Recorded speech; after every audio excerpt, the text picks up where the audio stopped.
ফিদ দুনিয়া হাসানাতাও ওয়া ফিল বোরিং হয়ে গেছে। বৈশিষ্ট্য কয়টা সবাই বলেন? দাউ ফি আখমাসি কদামাইহি জামরাতান ইয়াগলি মিনহুমা দিমাগু। জাহান্নামের সবচেয়ে হালকা আযাব কি হবে শোনো? সবচেয়ে ভারী না হালকা? সবাই বলুন, জাহান্নামের সবচেয়ে কঠিন আযাব না হালকা? জাহান্নামের সবচাইতে হালকা আযাব হলো ওই ব্যক্তির আযাব যার পায়ে দুটো জাহান্নামের আগুনের জোতা পুড়িয়ে দেয়া হবে। ওই আগুনের উত্তাপে তার মাথার মগজগুলো ভাতের মারের মতো টপ টপ টপ টপ করে বেয়ে বেয়ে পড়বে। নাউজুবিল্লাহ পড়বেন না? আচ্ছা প্রিয় সিলেট, আওয়াজ করে বলেন, এইটা যদি সবচেয়ে জাহান্নামের ভেতরে লক্ষ লক্ষ কোটি কোটি কাফির মুশরিককে দেওয়ার পরেও জাহান্নাম বলবে হালমিম মাজিদ, আরো আছে নাকি, আরো দাও। কোটি কোটি কাফেরের দল, মুশরিকের দল, সীমা লঙ্ঘনকারী দল, তাদেরকে যখন জাহান্নামে ফেলা হবে, বড় বড় পাথর খণ্ড জাহান্নামে ফেলা হবে, তারপরও জাহান্নাম বলবে হালমিম মাজিদ, আরো আছে নাকি, দাও, আরো দাও, আরো দাও। আমার ক্ষুধা নিবারণ হয় নাই। জাহান্নামে তো উত্তপ্ত হবে, জ্বলন্ত হবে, ভয়ঙ্কর হবে। জাহান্নামের এক অংশ আরেক অংশকে খেয়ে ফেলবে। আল্লাহু আকবার। ফেরেশতারাও টালমাটাল হয়ে যাবে। জাহান্নামের রক্ষী ফেরেশতারা কি করবে তারা নিজেরাও বুঝতে পারবে না। কোটি কোটি মুশরিক কাফেরদেরকে জাহান্নামে নিক্ষেপ করার পরেও জাহান্নাম ঠান্ডা হবে না, শান্ত হবে না, বলবে হালমিম মাজিদ, আরো আছে নাকি, আরো দাও। তখন আল্লাহ তাআলার কুদরতি পা জাহান্নামের ভেতরে ঢুকিয়ে দিবেন। সুবহানাল্লাহ পড়তে পারলেন না মজা করে? কোনো কিছুতেই যখন জাহান্নামকে শান্ত করা যায় না, আল্লাহ তাআলা তার কুদরতি পা জাহান্নামে ঢুকিয়ে দিবেন। দেওয়ার সাথে সাথে জাহান্নাম থেকে আওয়াজ আসবে, কত কত বিইজ্জাতিকা ওয়া বিকদরিক, আল্লাহ বিইজ্জাতিকা ওয়া বিকারামিক, আল্লাহ আপনার ইজ্জতের কসম, যথেষ্ট হয়েছে, এনাফ এনাফ, আর লাগবে না। সুবহানাল্লাহ বলেন। ওই ভয়ঙ্কর জাহান্নামে আমরা যেতে চাই কেউ?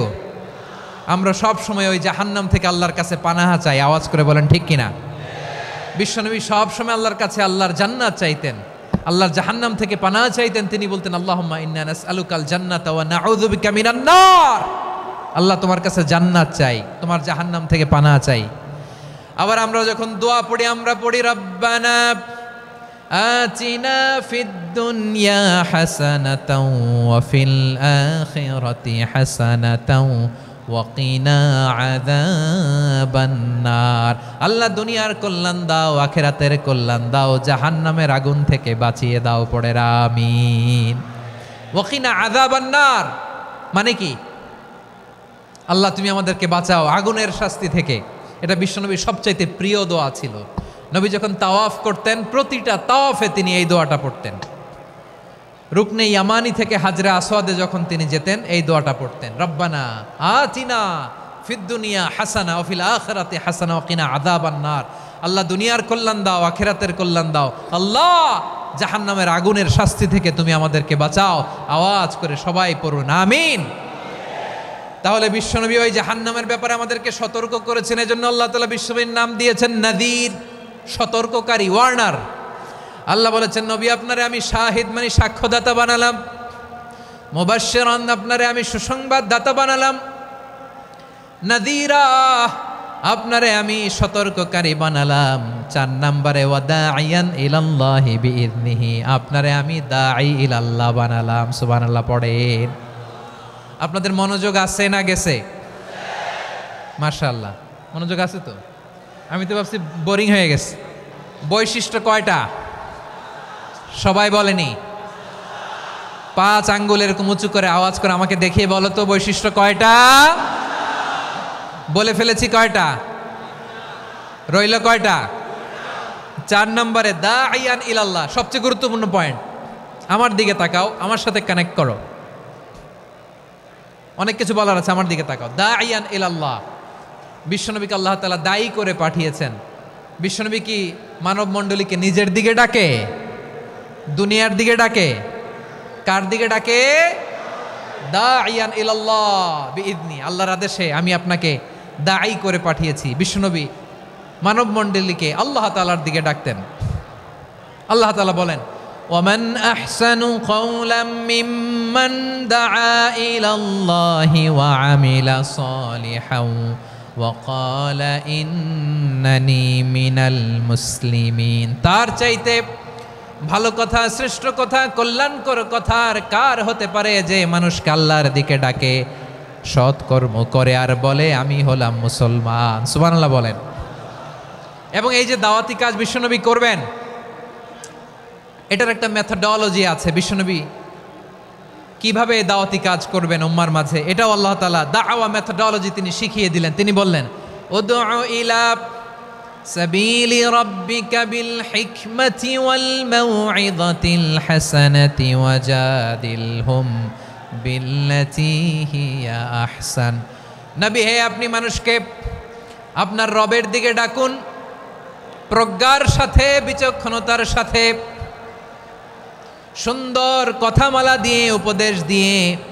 আর যদি আল্লাহর দিন প্রচার করতে যে কারো সাথে তর্ক করতে হয়, সর্বোত্তম পন্থায় সেই তর্ক করেন। পড়েন সুবহানাল্লাহ। এই জায়গাটাতে এরকম কেন হইল? শুরুতে তো এটা ছিল না। এখন আইন শৃঙ্খলা বাহিনী তোমাদের সাথে লাঠি চার্জ করবে, ধাক্কাধাক্কি করবে, তোমরা আমার সাথে এটা হবে এরকম? দেখছেন যাবো কই? এদেরকে নিয়ে যাবো কই?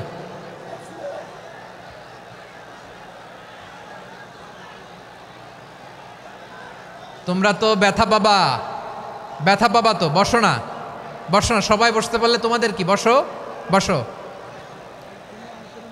এটা এটা এটা আমি এখন পরিকল্পিতও কিছু হতে পারে এই ধারণাও করতে হবে আমাদের। লক্ষ লক্ষ মানুষ বসে আছে, তোমরা একটু শান্ত হবা না? হ্যাঁ বসো। আর 2টা মিনিট একটু কোঅপারেট করো। 2 মিনিট, 2 মিনিট একটু কোঅপারেট করো। জি জি পুলিশ ভাইরা, হ্যাঁ আস্তে আস্তে, জি বসে বসে যাবে। হ্যাঁ ঠিক আছে, 2 মিনিট, 2 মিনিট। এই বিভাগে আমার আর আসা হবে না, আমি একবারই তো আসলাম। সো যা বলার তো আমি এখনই বলতে হবে, এমন না যে আমি আবার সুনামগঞ্জে আসবো, হবিগঞ্জে আসবো। খুবই গুরুত্বপূর্ণ কয়েকটা কথা আমি রাখবো তোমাদের সামনে। বসো, শেষ করে দিব। এই তো আর 10 মিনিট সময় আছে আমার হাতে। বসো। মাশাআল্লাহ, এই ঠিক আছে, বসো বসো বসো। প্রিয় ভাইয়েরা, উদউ ইলা সাবিলি রাব্বিকা বিল হিকমা, আমরা হিকমতের সাথে দাওয়াতি কাজ করতে চাই। হিকমা মানে কি? হিকমা মানে হচ্ছে knowledge plus common sense equals to হিকমা। আল্লাহর দেয়া কোরআন সুন্নাহ এবং আপনার কমন সেন্স, দুইটাকে একসাথে মিক্স করলে এটা প্রজ্ঞা হিসেবে রিফ্লেক্ট করে। শুধু কোরআনের আয়াত মুখস্থ করলেই হবে না, হাদিস মুখস্থ করলেই হবে না, এটা কিভাবে উপস্থাপন করতে হবে সেটাও জানার দরকার আছে না নাই? কি বলতে হয়, কতটুকু বলতে হয় সেটাও জানার দরকার আছে না নাই? সেটার নাম হচ্ছে হিকমা, প্রজ্ঞা। এই প্রজ্ঞার সাথে, বিচক্ষণতার সাথে আমাদেরকে দাওয়াতি কাজ করতে হবে। বিষ্ণু ইসলামের দাওয়াতি কাজের পন্থা 2-1টা শেয়ার করে আলোচনার ইতি টানবো ইনশাআল্লাহ। হ্যাঁ পেয়েছি, আর হাত দেখানো লাগবে না। বসো বসো। আমি মেহেরবানি করে ড্রোন কাভারেজ আপাতত বন্ধ করতে বলবো, আপাতত সরিয়ে ফেলেন। ড্রোন দেখলেই সবাই হাত দেখায়। হ্যাঁ চলে যাক, আমার দিকে তাকান। মাশাআল্লাহ, এই তো ঠান্ডা হয়ে গেছে। হ্যাঁ এদিকে তাকাও। আমার প্রিয় ভাইরা,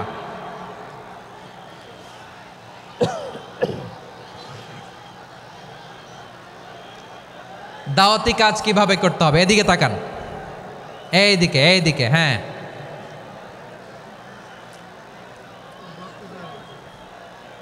এইদিকে তাকান, এইদিকে, ঠিক আছে। দাওয়াত দিতে হবে গ্রাজুয়ালি। তাকিয়েছেন আমার দিকে, তাকিয়েছেন সবাই? মাশাআল্লাহ, ভেরি নাইস অডিয়েন্স, মাশাআল্লাহ। গ্রাজুয়ালি দাওয়াত দিতে হবে, একবারে সব না। সে যখন ইসলামে আসে একবারে আপনি সব চাপিয়ে দেবেন না। নতুন কেউ দিনে ফিরেছে, ইসলাম মানতে চায়, আপনি যদি বলেন তোর 5 ওয়াক্ত নামাজ পড়তে হবে, রোজা রাখতে হবে, তাহাজ্জুদ পড়তে হবে, তোর দাড়ি নাই কেন, তুই তো জাহান্নামে যাবি, এরকম অনেকে বলে কি বলে না? বলা যাবে না, এগুলো বলবেন না। দাওয়াত দিতে হবে গ্রাজুয়ালি, ধীরে ধীরে মানুষকে বোঝাতে হবে। এটা কি কোরআনের মাজলিসের পরিবেশ হইল? এই সিলেট, এই তোমরা তো আগের 2 প্রোগ্রামকে ছাড়াই গেলা।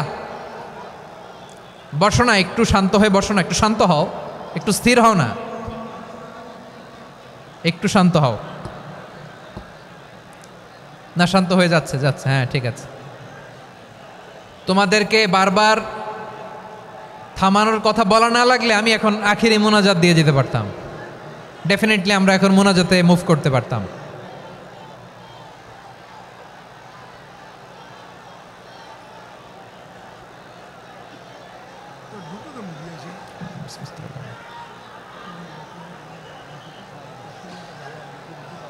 পুরো লক্ষ লক্ষ মানুষ, আমি তো দেখতে পাচ্ছি কত লক্ষ লোক হয়েছে একটা জায়গায়, কোনো সমস্যা নাই। এখানে কয়েকশো ছেলে পেলে এই ধাক্কা ধাক্কি।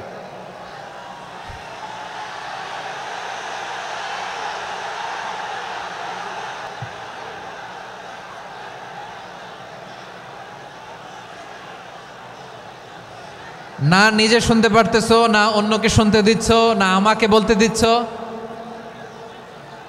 কি করতেছো তোমরা, এগুলো কি করতেছো? একটু শান্ত হও না, শেষ করে দিচ্ছি, শান্ত হও। হ্যাঁ মাশাআল্লাহ, এই তো শান্ত হচ্ছে। বসো বসো।